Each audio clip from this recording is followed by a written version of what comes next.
அனைவருக்கும் வணக்கம். கண்ணாடி வாப்பா, காதர் மீரா, முகமது யூசுப், மம்மாத்து என்கிற முகமது ஃபாத்திமா, அபுதாகிர், ராஃபியா, பைரோஜா, சேதுமான், சாலியா, அமீர், நிலோஃபர், சுலைமான், ஹயா மரியம், ஃபகத், கதிஜா பர்வீன், சாவுல் அமீர், ருஃபீனா, அனீஸ், உதுமான், காதர், அன்வர், சேட், அக்பர் ராஜா, முபாரக், சாகுல், சுல்தான், ஜாஃபர், மொய்தீன், முகமது, ஜீனத், ஹசன், அலி, அப்பாஸ், சொக்கம்பட்டி ஹமீத், மசூத், மைமூன், மன்சூன், நசீர், நயினார், ரஃபீக், மஸ்தான், கமீலா. இத்தனை இஸ்லாமிய பெயர்களை தமிழில் திரையரங்கில் ஒரே படத்தில் ஒலிக்க கேட்பது இதுவே முதல் முறை. ஒரு நூற்றாண்டுக்கு மேற்பட்ட தமிழ் சினிமாவில் இந்த பெயர்களை அதனுடைய அர்த்தத்தோடு காட்சிப்படுத்திய இயக்குனர் திரு மீரா கதிரவன். எனக்குள் சுமந்து திரிகிற ஊரை, குடும்பத்தை, ஒரு காதலை, எனக்கு தெரிந்த மனிதர்களின் வாழ்க்கையை நான் உங்களோடு பகிர்ந்து கொள்ள விரும்புகிறேன் என்கிற மீரா கதிரவனுடைய வரிகளோடு ஹபீபி படம் தொடங்குகிறது. ஆனால் அவருடைய ஊருக்காக நம்மிடம் இரக்கம் கேட்டு வரவில்லை. என் ஊருக்காக நீங்கள் அழுங்கள் என்று சோகம் சம்பாதித்து வரவில்லை. இல்லை, என் ஊர் தான் உலகத்தின் சிறந்த ஊர், என் ஊர் மனிதர்கள் தான் உலகத்தின் சிறந்த மனிதர்கள், வீரத்திற்கு நாங்கள் பெயர் போனவர்கள் என்று தற்பெருமை, சுயவெருமை பேசக்கூடிய ஒரு கதையும் அவர் செய்யவில்லை.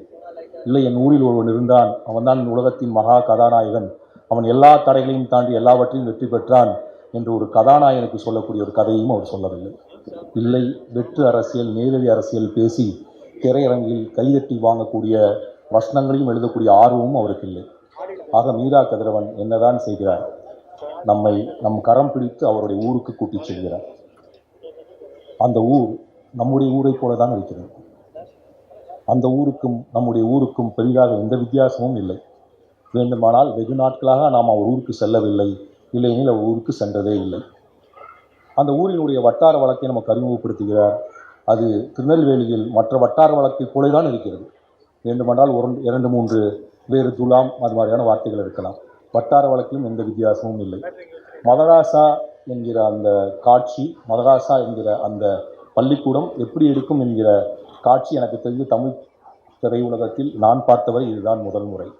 இதற்கு முன்பு மதராசாவை பற்றி நான் படித்து உருவாக்கிய பிம்பங்கள், இல்லை மதராசாவை குறித்து நமக்கு போதிக்கப்பட்ட கதைகள், நம் மனதில் உருவாக்கி வைத்திருந்த அந்த மதராசா சித்திரத்தை முற்றிலுமாக மாற்றி அது ஒரு நமக்கு தெரிந்த நம்மூரில் இருக்கக்கூடிய ஒரு ஆரம்ப பள்ளிக்கூடம் போல்தான் இருக்கிறது. நம்மூர் ஆரம்ப பள்ளிக்கூடத்தில் இருக்கக்கூடிய குழந்தைகளைப் போல்தான் அந்த மதராசாவிலும் குழந்தைகள் இருக்கிறார்கள். ஆக இந்த படத்துக்கு நம் வாழ்விற்கும் அவர் வாழ்விற்கும் எவ்வளவு வித்தியாசம் என்று பார்த்தால் வித்தியாசமே கண்ணுக்கு தெரியல. நம் வீட்டில் இருக்கக்கூடிய அடுப்படி போல்தான் அவர் வீட்டு அடுப்படியும் இருக்கிறது. நம் வீட்டில் அடுப்படியில் அமர்ந்து பெண்கள் பேசுவது போல்தான் அந்த வீட்டு அடுப்படியில் பெண்கள் பேசுகிறார்கள். இந்த படத்தில் பிரியாணி செய்யும் காட்சி இடம்பெறவே இல்லை. இந்த படத்தில் கசாப்பு கடைக்கு போய் ஒருத்தர் மட்டன் வாங்கிட்டு வர்ற மாதிரியோ, இல்லை கசாப்பு கடையில் ஒரு பாய் கறியை வெட்டுகிற மாதிரியோ ஒரு ஷாட் கூட இல்லை. இந்த படத்தில் பச்சை தாயத்து போட்டுக்கொண்டு எந்த முஸ்லீமும் வரவே இல்லை. ஆக பச்சை தாயத்து போடப்படாத ஒரு முஸ்லீம் படம், கசாப்பு கடை காட்டப்படாத ஒரு முஸ்லீம் படம், பிரியாணி சமைக்காத ஒரு முஸ்லீம் படம் என்றும் இதை சொல்லலாம். இது நாம் அடிக்கடி பார்க்கக்கூடிய படத்தை போலதான் இருக்கிறதே தவிர எனக்கு தெரிந்து வேறு எந்த மாற்றமும் பெரிதாக இருப்பதாக தெரியவில்லை. குழந்தைகளுக்கு காது ஊற்றும் போது நாம் வாழைப்பழத்தை வாயில் வைப்போம், இதில் சுண்ணத்து செய்யும் போது ஆரஞ்சு மிட்டாயை வாயில் வைக்கிறார்கள். நம்மளையும் பணம் தான் படுத்துகிறது, அவர்களையும் பணம் தான் படுத்துகிறது. ஆக இந்த படம் என்னதான் சொல்கிறது? அந்த ஊரிலும் பள்ளிக்கூடம் இருக்கிறது. அந்த பள்ளிக்கூடம் நம்முடைய பள்ளிக்கூடம் போலதான் இருக்கிறது. அந்த பள்ளிக்கூடத்தில் சுதந்திர தின விழாவை கொண்டாடுகிறார்கள். அவர்களும் சுதந்திர தின விழாவை நம்மை போலதான் கொண்டாடுகிறார்கள். அவர்களும் ஜனகண மனவை நம்மளைப் போலதான் பாடுகிறார்கள். அவர்களும் தேசிய கொடியை அதே போன்றுதான் குத்திக் கொள்கிறார்கள்.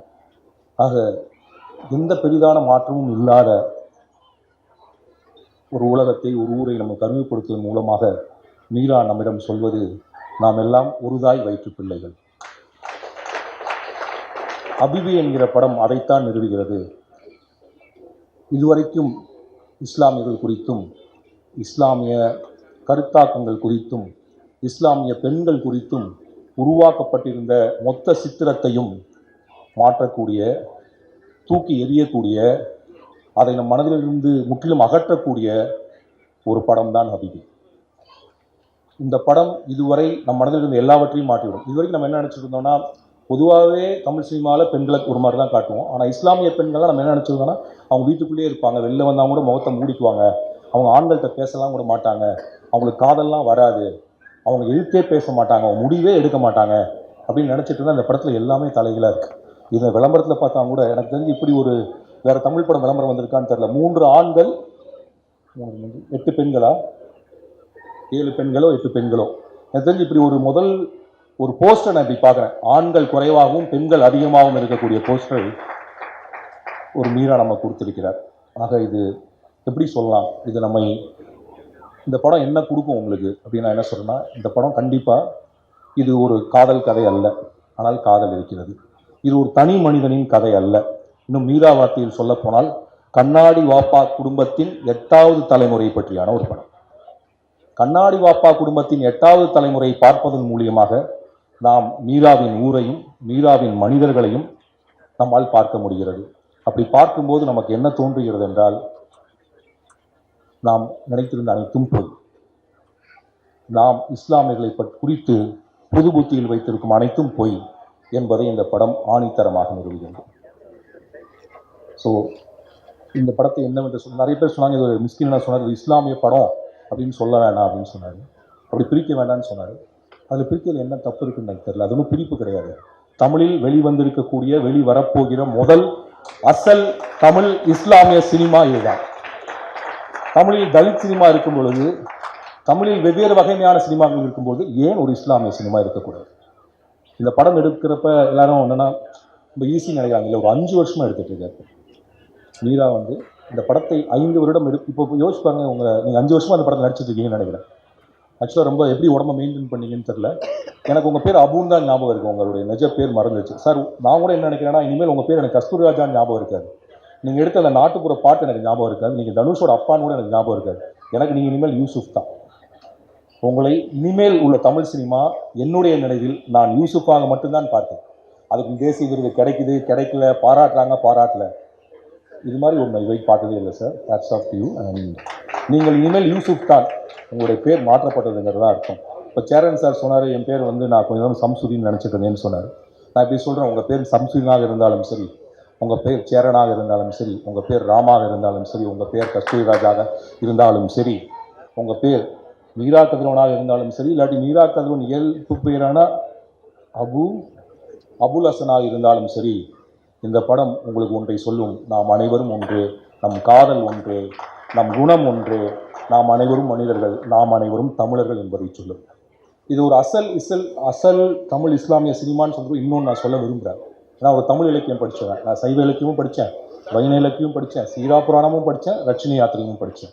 இது எல்லாமே தமிழ் பக்தி இலக்கியங்கிறது கீழே தான் வருமே தவிர தனித்தனியாக வர.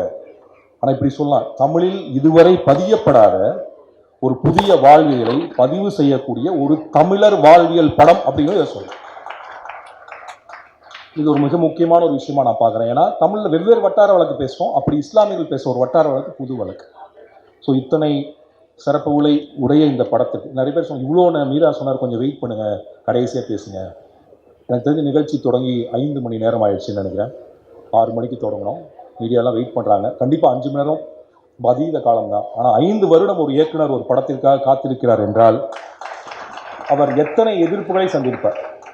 ஒரு 5 வருஷம் ஒரு படத்தை வச்சுட்டு இருக்கிறதுங்கிறது சும்மா இல்லை. சுசிக்கு எனக்குலாம் தெரியும், நீங்கள் சுசி கூட அவ்வளோ வச்சதில்லை, நான்லாம் வச்சுட்டு இருந்திருக்கேன்.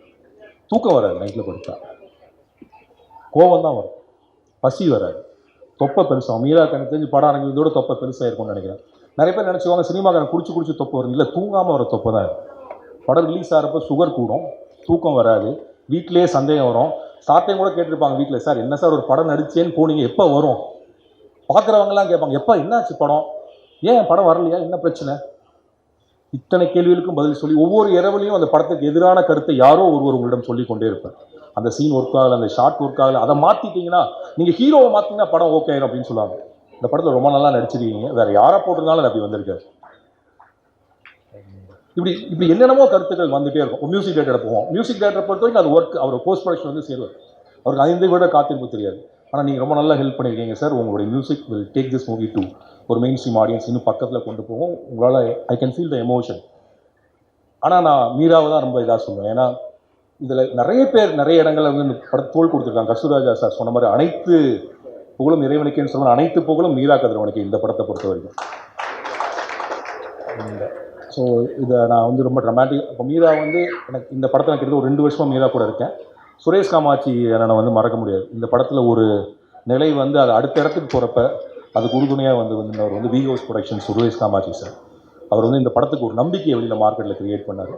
அதுக்கப்புறம் நான் வந்து சார் கருப்புசாமி சார் ப்ளீஸ் பறந்து போவை திரையரங்குக்கு கொண்டு வந்த என் பிரிய திருக்குறி அண்ணன் Karuppusamy sir, GK brothers productions, இவங்க தான் இந்த படத்தை இன்றைக்கி திரையரங்கு கொண்டு வராங்க.